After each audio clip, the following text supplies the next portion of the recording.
Hello, everyone. I am really excited to welcome my dear friend Kazuyo Kato today. Kazuyo is one of the very few leaders in the DC area of a Japan-related organization who's originally from Japan, but she grew up in various countries, and so she has a knowledge of different cultures, as well as a very deep knowledge of both the United States and Japan. And she has great experience in working in the nonprofit organization, in particular, working on people-to-people exchange. And she is always wise with great expertise in this area. She's always someone who I look up to as not only a friend, but also a mentor who's close in age as well. So thank you so much, Kazuyo, for joining me today. Thank you so much, Sherry-chan, for inviting me to this series. And I want to also thank you for being a good friend for so many years. Thank you so much. Could you please start by sharing with us where you were born and raised? Yes, so I come from a family of diplomats. So my father was serving in the Japanese Foreign Ministry, and therefore I grew up in a couple of different countries. I was born in Australia when he was stationed there, and then he was directly posted to Egypt. So I spent my years until 3 years old in Egypt, Cairo, and after that we returned to Tokyo. And from 3 years old to 9 years old, I was living in Tokyo, specifically in a neighborhood called Higashiyama, where the government workers complex was. And those were sort of my formative years in terms of developing my identity. Okay, that's wonderful. Yeah. Go ahead. Oh, and then after that, I went back and forth between the United States and Japan because my father's posts were in Washington, D.C. and San Francisco since then. So I went back and forth through elementary school to high school, and until I decided to stay in the States for college. I was growing up in both countries. Okay. Thank you so much for that. And could you tell me, because you grew up in so many different countries, how was your identity formed while you were growing up? Like, did you consider yourself always Japanese in a foreign country, or do you feel like you were part of the Australian community or Egyptian community, etc.? Yeah, so I wish I had more memories of my years in Australia or Egypt, but I actually do not. And so my identity has always been Japanese. And I think that is because my family they were all Japanese, and I grew up in a Japanese neighborhood from 3 years old to 9 years old. And those were, again, my very formative years for my identity. So I didn't struggle with my identity when I was in my childhood. Okay. And what about when you were growing up? You said that you went back and forth, and was there a specific decision that felt like you should move to the United States at a particular point, or you should go back to Japan at a particular point, etc.? Yes, thank you for asking that. I didn't have a choice where to live up until high school. So I went back and forth between the two countries until then, but that wasn't really based on my decision. However, in high school, as I was thinking about where to go to college, I did make a decision intentionally to stay in the United States and go to college here. Okay. I see America as sort of like another parent, right? So some people say that if you grow up in the United States and Japan and other, multiple countries, it's always helpful to have one source of identity, or one country as a source of identity, but I'm not quite sure if that applies to me. I still feel like I have, my two legs sort of, in one leg in the States and one leg in Japan, and that's who I am. But yes, I'm originally from Japan, but I do owe a lot to the United States for nurturing me and developing who I am. Okay. And did you ever struggle with making new friends or fitting into a community whenever you moved around so much? Definitely. I made that was a challenge both in Japan and the United States, but of course, particularly in the United States because I had trouble speaking in and communicating in English. The first time I moved here was when I was 9 years old, and I just couldn't express myself the way I wanted to, so that was a challenge. And I had a similar challenge also in high school, even though I could communicate. It was a much more in high school you require a much more sophisticated level of communication skills, and it's a much more social environment where you're supposed to make a lot of friends, and so the gap between that reality and my capacity was really large, and I struggled with that. So, how did you overcome that? Did you learn something about how to Mm. relate to people from different cultures, people who speak different languages, etc.? All the memories I have from living in the States, both in elementary school and also in high school, were traumatizing. And so I don't think I overcame that immediately, but I did overcome it through time. And so if I were to give advice about people struggling today, going to a school in the States as a foreign student, for example, I just want to say time will tell.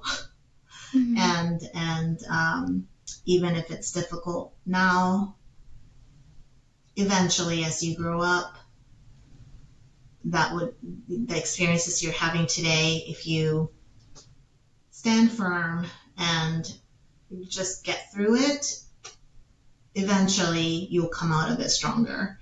Because that was my experience. It took time because it was trauma for me. But as I would say it took me until maybe in the late 20s for me to process what has happened to me during those years, and to make sense of it, and then to use that experience to my advantage, um, as an adult. So it took time, is all I can say. But over the years, I decided that it actually made me um, the experiences gave me a larger worldview. For example, I started to see the positives of having lived in different cultures, but it took Hmm. time for me to appreciate that, um, and recognize those as virtues, I guess, or good outcomes. Hmm. I completely understand how you feel. I think I had a similar experience where I was in Japan from 9 years old, 15 years old, and during that time, my English Mm, became really rusty. And then I moved back to the United States for high school. And you're right, it's such a difficult time in your life because becoming a teenager, there's so much that you're going through, and yet you also have this language struggle and making friends. And yes, I can only imagine. But mm. considering your leadership now, I'm just amazed at how far you've come. So that's really, really wonderful. Oh, thank you for saying that. And I wanted to ask in particular, there's this wonderful Asahi Shimbun interview of you in Japanese, and you mentioned how in Japan you felt that some people thought that you were full of yourself because you spoke English, and they actually said that to you, and so that's one of the reasons you felt like you wanted to come study in the United States. If you don't mind, could you talk a little bit more about that? Yes. So I think it's almost it's quite a typical experience to be told, you're to be made to feel like you're an arrogant person just because you're able to speak English in English classes and you sort of stand out. Um, at the time, I wasn't upset or sad. I wasn't angry, but I do remember the sense of embarrassment that I felt. Hmm. And that was um, a feeling like I did something wrong. And I think I did something that I wasn't supposed to do. And I think it's just how people grow up in a society where you learn to fit into the society's expectations. And so experiences like that naturally made me think, okay, this is a societal expectation in Japan. And I made mistakes by speaking out or not being conscious of what others think about me. Um, so that was my reaction to that incident, but it didn't really lead me to say, okay, that's why I'm not going to work in this country or live in this country. I want to go to the States. It just was an experience that made me recognize the huge difference in societal expectations between the United States and Japan. Hmm. Hmm. Thank you for sharing that. I think about that a lot because I went through something Mm, similar. mm, And what I really admire about you is what you just said, the fact that even though you went through that, you still um, loved Japan and you wanted to help Japan and whatnot. Because for me, at least, I was really I was really scared, I think, of the Japanese community for quite a mm, while. And even now, I feel more comfortable in the United States. So I think mm, that's really wonderful how you're able mm. to, um, yeah, be mature enough to recognize that. Yeah. Maybe in hindsight, maybe I'm not sure. I'm just looking back, but yeah. Hmm. Mm, Hmm. So comparing the time that you spent in Japan after spending time in the U.S., mm. that was relatively easy compared to, well, somewhat easier compared to the time in the United States. Is that what you're saying? Well, thank you for asking that because actually I also had a hard time coming back to Japan after spending Right. time in elementary school. Um, and if so, in Japan, the challenges were different, of different nature, but I still, uh, it's basically a challenge of fitting into a new community all over again. Hmm. So even though I had friends in elementary school in Japan, the time that I spent in the States meant that I wasn't able to maintain those friendships. So I don't particularly have a more positive memory of growing up in Japan as a student versus here in the States. But going back to your question, I overcame it by through time and also by recognizing the positive impact it had on me. Something I didn't do at the time is express the struggles with my parents. Mm.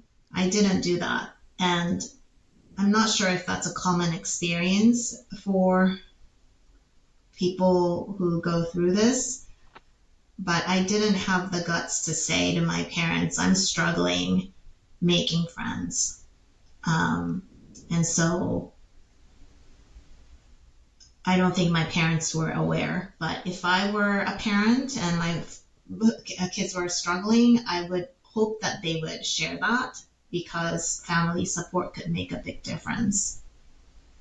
I would think that most children would not, of a certain age, would not be able to because Mm, the parents can't help moving around. And so mm, I think the children might feel like the parents will blame themselves if the children actually mm, confess that they're going through a hard time. At least that was my logic. mm, And for me, my experience is similar, but also different mm, because in Japan I was actually bullied. And so that's why it's, mm. for me, the hardest years of my life so far. Yeah. And I was unable to tell my parents more so because I felt that they would be ashamed of me. And I know this is weird logic because there's no No, way it's not they actually. That's the perfect word to describe how I felt at the time. I felt ashamed that I wasn't happy where I was or I wasn't succeeding in fitting in. Mhm. So I don't think that's a strange thing that you experienced now that I'm Yeah, hearing it from you. yeah. But it eventually comes out, I think. And for me, with bullying, it was so clear because my parents accompanied me to some sort of a school event, and they saw that absolutely no Mm, one was talking to me, and that's when they realized. And I think it actually hurt them more because they didn't hear it from me. And mm. so I think you're right. As a parent, it would be better to know. And so you mentioned that your father is a diplomat, and I feel that that could have been one of the careers that you considered. But despite that, you decided to, you did work at some private companies for a while as well, but you Mhm. ultimately decided to enter the nonprofit world. And I was wondering why that was. Yes. So I think my father did have an impact on that choice. I so seeing him work for his own country, I think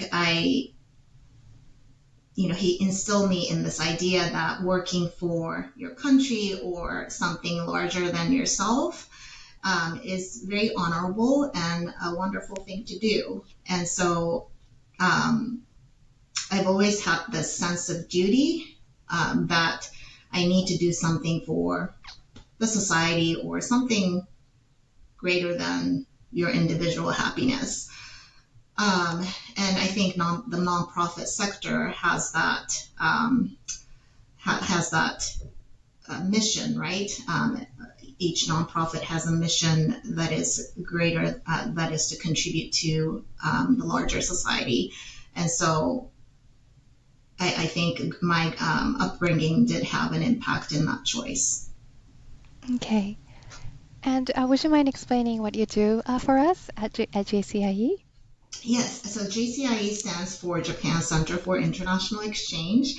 It is a U.S. nonprofit, nonpartisan, non-governmental organization, and we work as a policy institute dedicated to U.S. Japan relations. We have staff in Washington, D.C., where I am, and New York, and we have a partner organization in Tokyo, which is also called JCIE.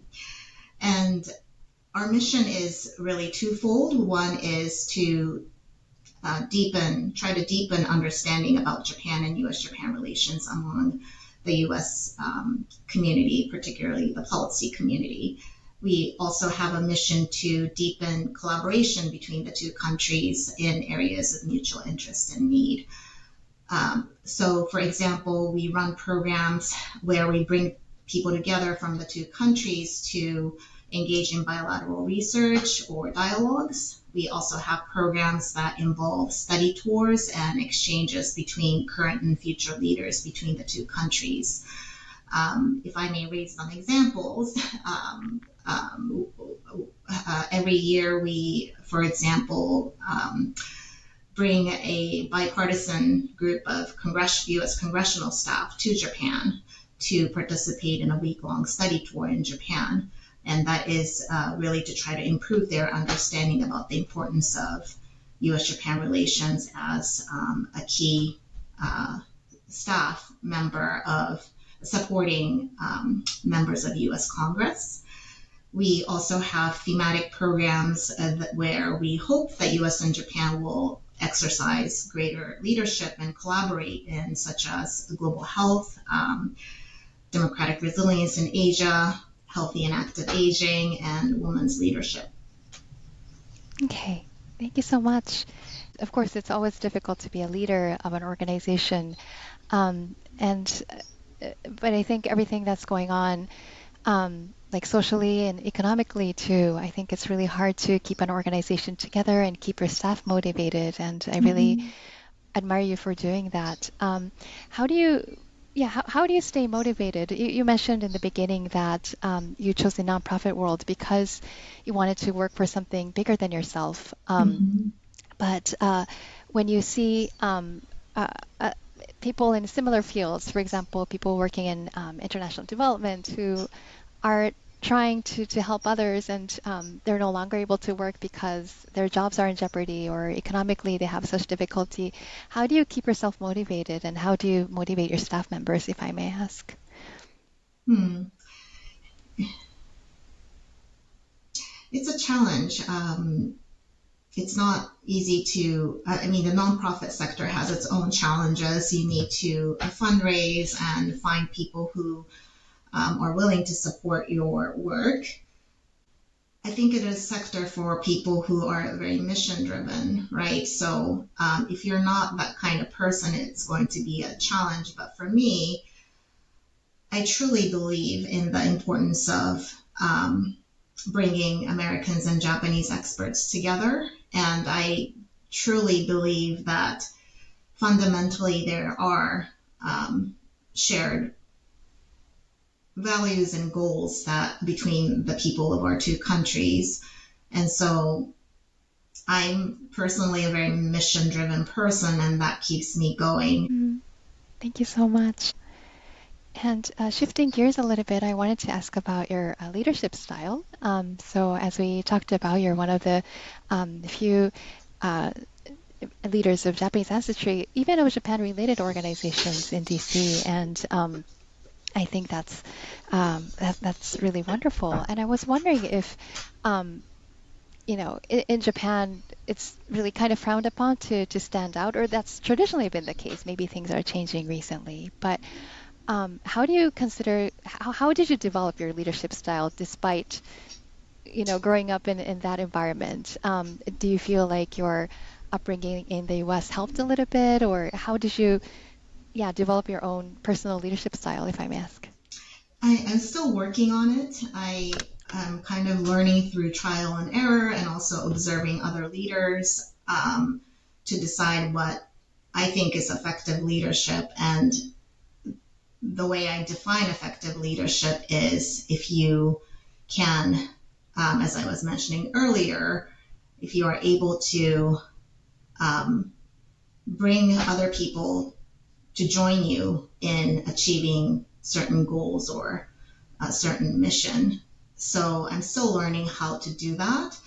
But I think qualities of effective leadership, when I think about all the leaders who have nurtured me, I think there is some universal aspect to what makes a good leader. So regardless of whether you're Japanese or American or which context you live in and work in, I think I found some qualities that work in both cultures. And I'm trying to adopt those qualities to the extent I can. Mm-hmm. How do you, make sure that JCIE remains recognized in basically a sea of outspoken leaders, of people who seem to Mm.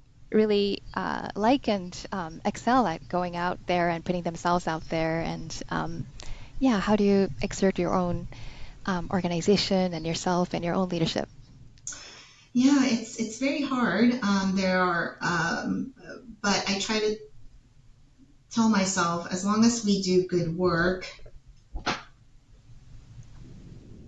eventually people will recognize it.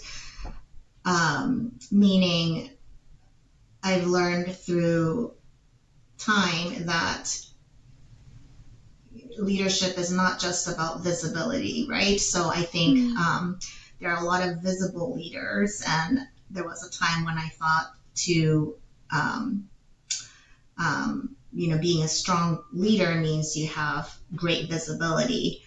And it's true to an extent, but I think a leader by definition also needs followers. And I have seen leaders who stand out, but don't really have the followers. And so as a leader of an organization, I feel that you can't just be visible. You actually need to form a team to work together towards a mission.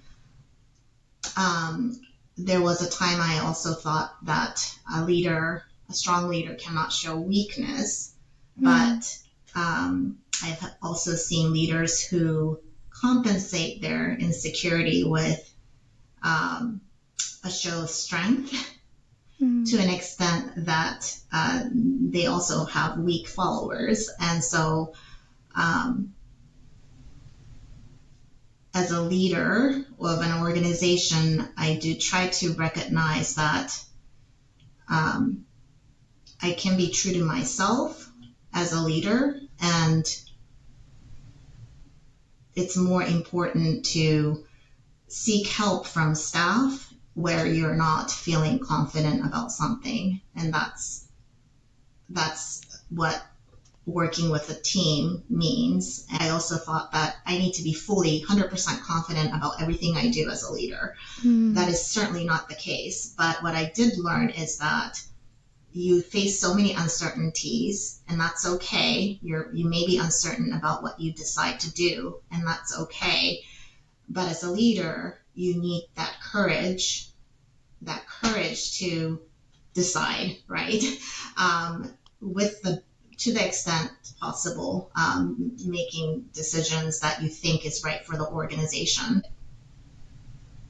I think you're absolutely right. I think it's so interesting how confidence and courage are not the same thing at all. They sound very similar, but they're actually very different. And yeah, it's great that you trust your staff members too to show that vulnerability, and you trust that you can have their wisdom.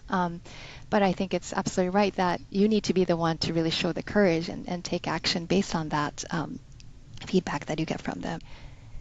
And speaking of leaders, I wanted to ask about well, people who recently passed away, and that's people like Richard Armitage and Joseph Nye, and a little bit before, but during COVID, Yukio Okamoto. And you mentioned when Mr. Armitage passed away that you had the opportunity to work under him as well as under Mr. Okamoto.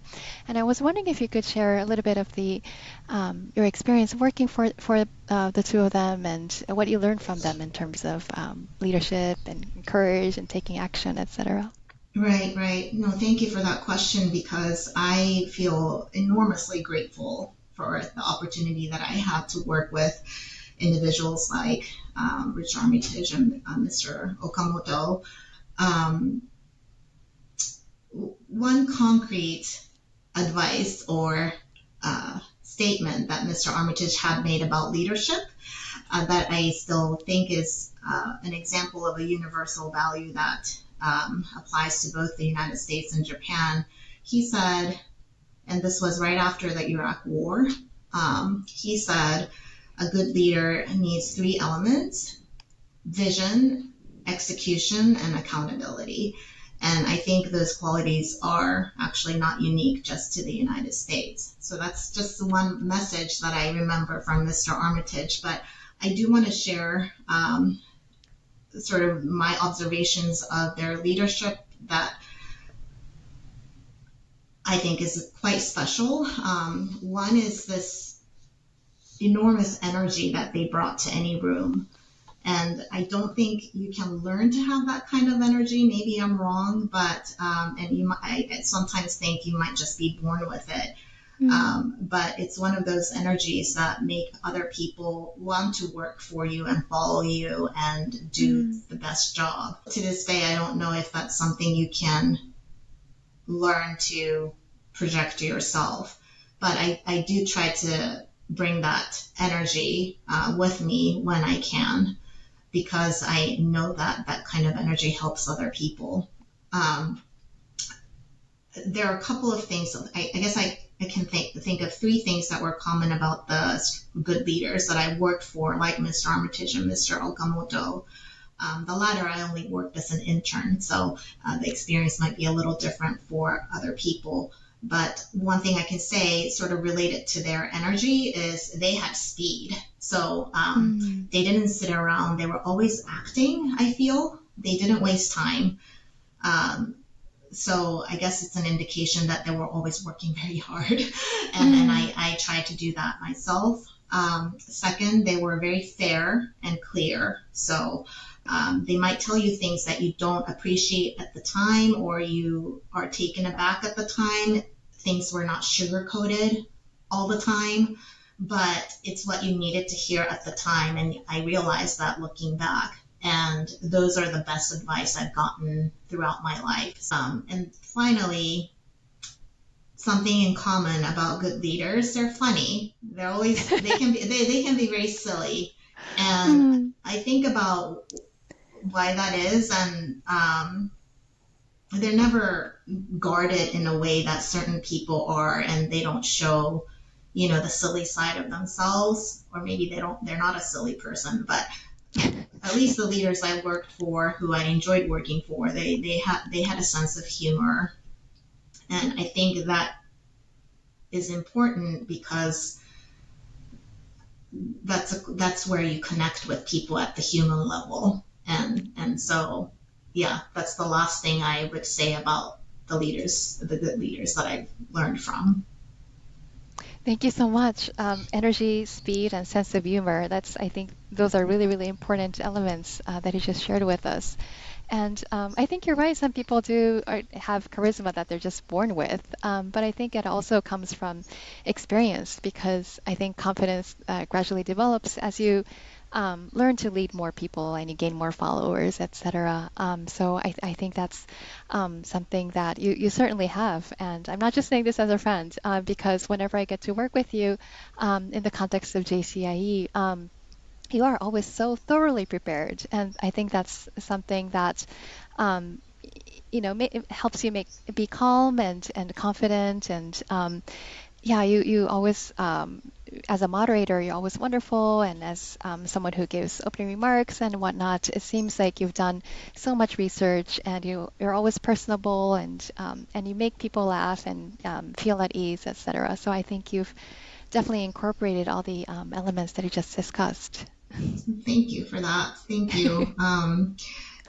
Yes, I do know that every leader that I at least seen who have followers, in like true followers, they work hard. Yeah. And so there is a sense that sometimes you mentioned, leaders have charisma, and there are charismatic leaders who seem like everything is really easy for them. But what I've learned is behind that facade, usually there's a lot of work behind it. So I tell myself that it's okay to put that effort into it, and that would reflect on your work eventually, hopefully. Mm-hmm. You're absolutely right. Yeah, on the surface, yeah, they make it look easy, but it's actually not at all. And it's really based on their past experience and what they've gained until then. Um, and related to this, I had mentioned earlier Joseph Nye, and he's someone that I didn't get to work with like as a boss or anything like that, but I've had the opportunity to, of course, study his work in grad Okay. school and college, and then I got to interpret for him a few times. And similarly with Naoyuki Agawa, um, Professor Agawa is someone that I got to work with at the Embassy of Japan, and Mm. I've always admired him. And so losing both of these leaders in a really short period, on top of Mr. Armitage and Mr. Okamoto, seems like a really sad time for those of us working in U.S. Japan relations. And I also feel that the qualities that he mentioned in order to become and remain a good leader are remain the same, but U.S. Japan relations as well as world affairs seem to be very, very different right now compared to when they were working in the midst of at the peak of their career. It seems like, yeah, everything with social media, we have so many different opinions coming at us, and international relations is definitely not what it seemed to be. There are so many wars going on. And so when I see so many people pass away who had the capacity to work across the aisle and have a unifying voice, this is exactly the time when we need these leaders come in and unify us. And it just seemed really scary. So when I read the news, it actually made me cry, even though Mm. I didn't know them super well. How do you deal with that? Like, how do you see um, the change in U.S.-Japan relations, and how would you incorporate that in the way you lead others? I felt the same way when I heard news about people like Mr. Armitage and others passing, because you feel like you relied so much on their leadership and wisdom. And I wish I could go to them today and say, how do you feel about what's going on in the world? Tell me how I should be dealing with it. But as many others have said since then, now it's our time to carry the baton and lead the way. And so there's no time to be scared, and we just need to do what we need to be doing. And so there's a lot of distractions right now at doing my work. There were moments where I hesitated about the work that we're doing, but I do tell myself all I can do is try to do what is right for the organization, to the best of my abilities, and move forward, even though not quickly, step by step. I try to make an effort. For example, it may just be 6 people, but we just took a group of congressional staff to Japan. It was we always make sure that we take a bipartisan group, reach across the aisle. And what I saw at the end was a group, 6 new individuals who have better understanding about Japan. For them, it wasn't obvious how important this relationship is to the Japanese people, but they came back recognizing that. And to me, that is a very meaningful outcome and a change in 6 people's mindset. And so even though it's a little small steps, those are the kinds of things I just think I need to keep doing with my team.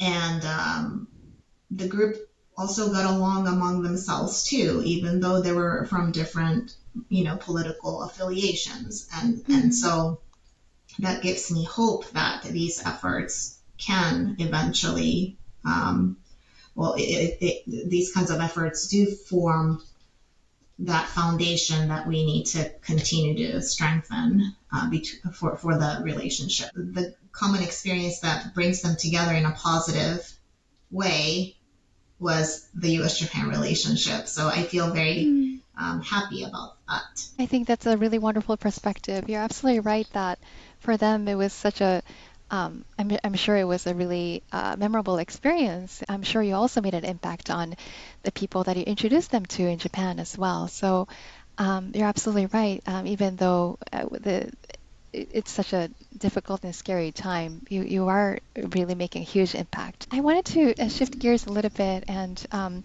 ask about some personal questions, if that's okay.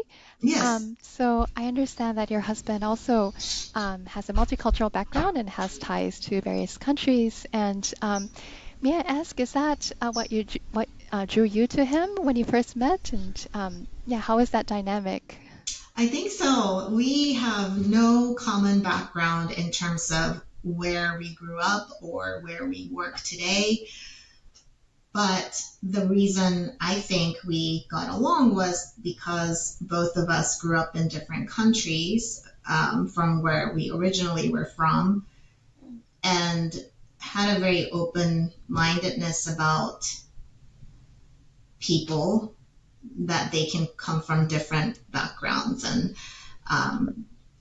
so I think even though we would never connected,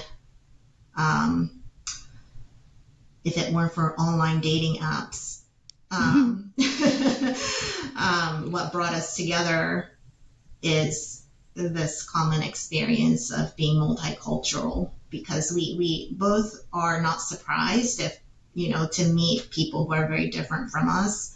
We actually find that interesting. And, for some people who grew up in one place for their entire life, that might not be the case. So, I think that's what brought us together. Well, I really admire you as a couple. I always enjoy spending time with both of you. You have such a fun dynamic, like teasing each other and such. And related to this, do you think you might stay in the US for the foreseeable future? A friend of mine from Japan said something that I think is quite true. When you're young and want to grow, people tend to prefer the States because it's a culture where you're given the opportunity to challenge yourself in many Mm, ways. And you're willing to do that because you're still young and energetic, right? But as mm, you get older, you start to sort of become more on the defensive. You don't need challenges. You just want to relax. And for that kind of mentality, Japanese society is a little bit more comfortable because it's about, maintaining peace and harmony and mm, with other people, and you feel sort of a part of the community in a way once you're there. Um, so as I get older, yes, I think about where I want to spend the final days of my life, and I'm still torn. I see. Yeah, I think that completely makes sense. I think what I'm learning is that there is no one right answer for any of us. Like it's really Mm, something that you have to figure out on your own, speaking with family and consulting others, and we just have to make the right decision that's correct at that time. And that decision might change going forward, and that's okay as well. But it is really interesting that, yeah, when you mm, compare the experiences that you've had in both countries, you did struggle in both countries, but ultimately you feel like the time that you had in the U.S. was harder. And I wonder if that's somewhat related to um, your your strong identity that leans more towards mm, Japan and the feeling that you want to return to Japan at some point. mm, I don't know. Sorry, these mm. are like really Yeah, no, that's a personal good questions. analysis in a way. I wonder, yeah, hmm. I mean, the United States is a very individualist. I mean, individualism is one of the qualities of American culture that people talk about. And so there's this sense that you need to survive on your own. And Mhm. coming from Japan, going to schools where you need to assert your individuality and um, unique characteristics and stand out in that way was a challenge because in Japan, you're sort of told to blend in with others. Mm-hmm. I completely understand that. Um, and that's why it's all the more admirable that you're now a leader of an organization because it must have taken so much work, not only in terms of connecting with others, but also your internal mentality and change your mindset and things like that. So I think that's amazing. Thank you. Would you have any advice for others who grew up in multiple cultures or are also struggling with figuring out their career, where to be based, etc.? Yeah, I don't feel I'm qualified to give advice to anybody because I'm still figuring it out myself. However, I can share what I tell myself when I struggle with, or where do I belong kind of question. Um, I think I often struggle because people try to fit you into one category based on how you appear or how you look, because that's how they want to relate to you and understand you. And I struggle when people do that to me, but um, I tell myself, don't let others define who you are. And so if I turn that into an advice, don't let others let you down for being who you are, or and be proud of where you come from and how your identity has developed, um, and don't change yourself based on what you think other people might think of you. So I guess that would be the advice I'm trying to give myself. And I've learned to over time become more proud of where I belong, or how more proud of my identity.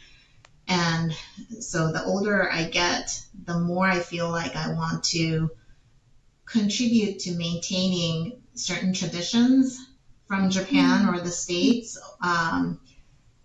that I grew up appreciating, so that that continues to exist. And so even though I've been away from Japan for many, many years now, I want to make sure that I follow the tradition. And I think that's a precious part of me that I was fortunate enough to carry with me to the United States. mhm, mhm. That's absolutely valuable. Thank you so much. I think yeah, it's so easy to lose our where we came from in our day-to-day work, and I think you're doing a wonderful job, and especially I think how you always make sure to celebrate certain holidays, for example, and you're also such a wonderful cook, and you have this wonderful sense of hospitality as well. I think that's somewhat related to Japanese culture, and yeah, I really appreciate that. Thank you. Thank you. Okay.